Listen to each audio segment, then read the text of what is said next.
Alright, so for my artifact report, for my first artifact, I chose my action research project. This covers the student learning outcome number 1, content and instruction. My course was action research experience, and it was culturally sustaining pedagogy for English language. And the artifact itself was my action research project. It was preschool literacy support in the classroom. And so for this project, I researched my preschool classroom during my first year teaching. This action research project aimed to investigate the outcomes of various literacy supports within my classroom because I had very little participation with literacy activities and I was struggling. And so I used qualitative research, I used student examples, and documented what different supports made an impact and a difference. So what?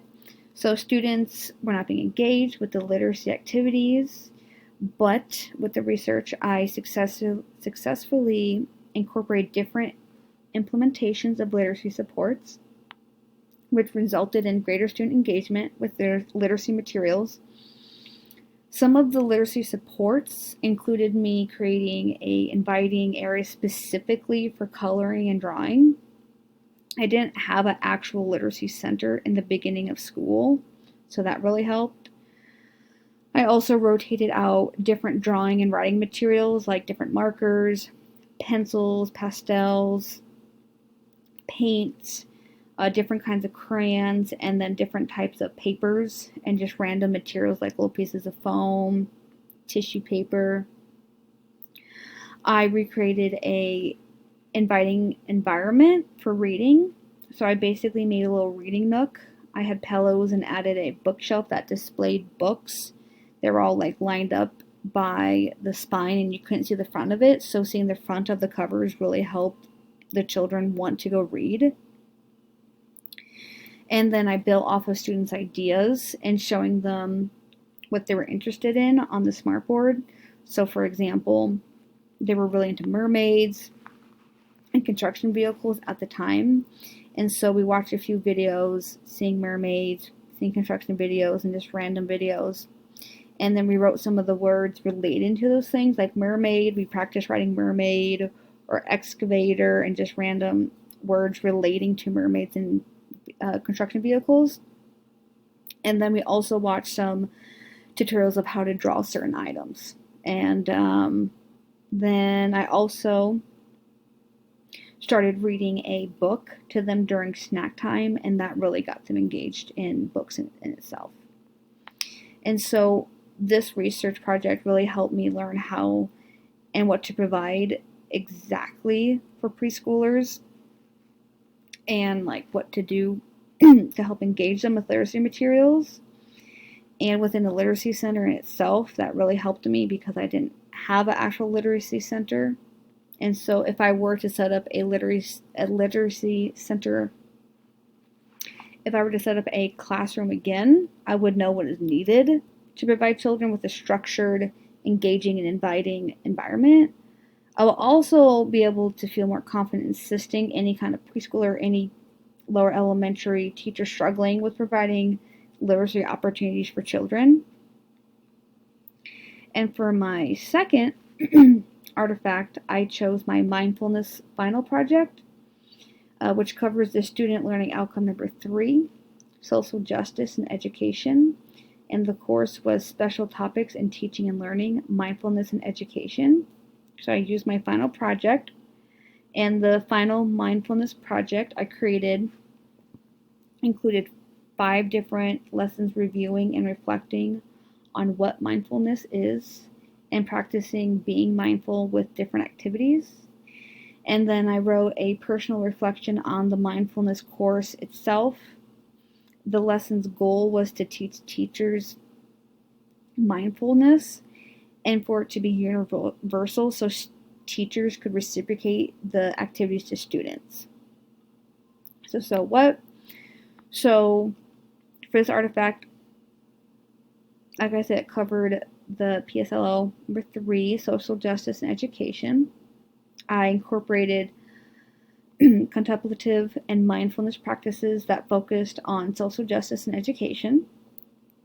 I did this by incorporating diversified materials and content, and the lessons offered empowering practices and reflective practices. We had a reflective practice at the beginning and end of each lesson. And so by creating these lessons, they offer the opportunity of creating community of conscious, basically. And so being equipped with a community of consciousness provides professionals and teachers to be reflective and mindful of their practice, and hopefully in turn hope they can transfer this new consciousness to their students. And so now what? Overall, this artifact helped me create a foundation for training essentially. Within my current job position, I am the education coach for home visitors in Alaska, as I mentioned. And so when I create these lessons, I had these specific individuals in mind. When I'm in charge of training the home visitors next year, I plan to incorporate these lessons and teach mindfulness. After this first year being the coach, I understand now how there are a lot of challenging struggles that go on in the village, unfortunately. So I think it's very important to incorporate my lessons. And I'm really grateful that I have this opportunity to make these lessons in advance. It really helps me and has set me up for success.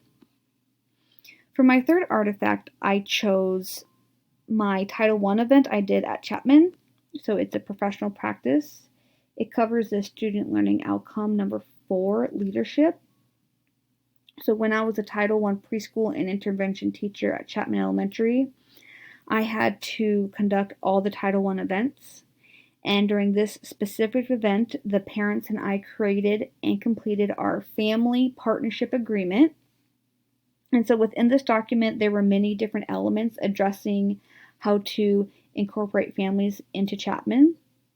So we discussed how to include families, how to provide families with information, how families can contribute to students' learning, and which events will take place during the school year. So there were a few others that I couldn't remember, but those were the main ones. And then the principal had to finalize the document and submit to the school district. So what? So this artifact shows I am a leader because I planned, conducted, and led this whole event individually without any help or assistance. It was pretty challenging and nerve-wracking, but I did it regardless. I never had to lead an event like this before, so I was really, really nervous. But I was able to review previous documents, which did help a little bit. To attract the families to the event, I made pizza and brownies and provided water for drinks, those healthy drinks at least. So creating and leading this event showcases how I am a leader and facilitator. Furthermore, I created and conducted other events throughout the school year. So I had to conduct 3 other events after this event. And now what? So this one has helped me with my future practice because I feel more confident conducting and leading a group meeting, training, or event. I now know how to create engaging, fun events for families. I had quite a bit of turnout with them, so it made me feel successful. I have also been using this experience to help coach my home visitors, and I have the confidence, like I said, to lead meetings and trainings. For my fourth and final artifact, I chose my curriculum design.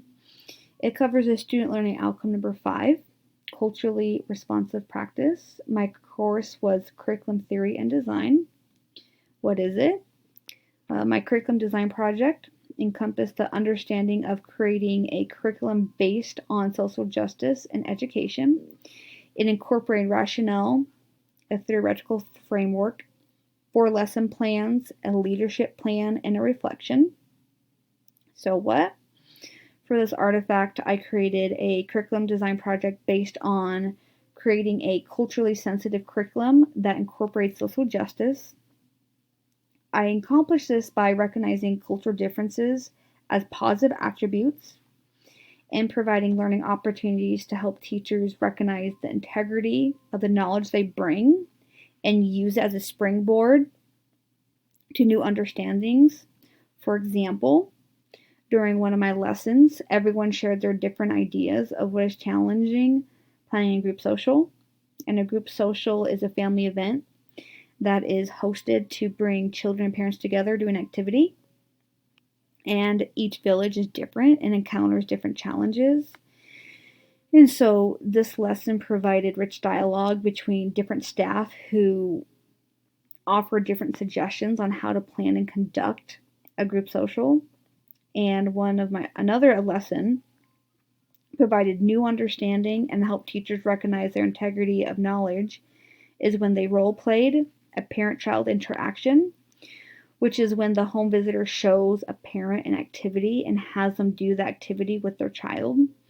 And so for this lesson, everyone was able to see how each person had a different yet successful approach when conducting their role play.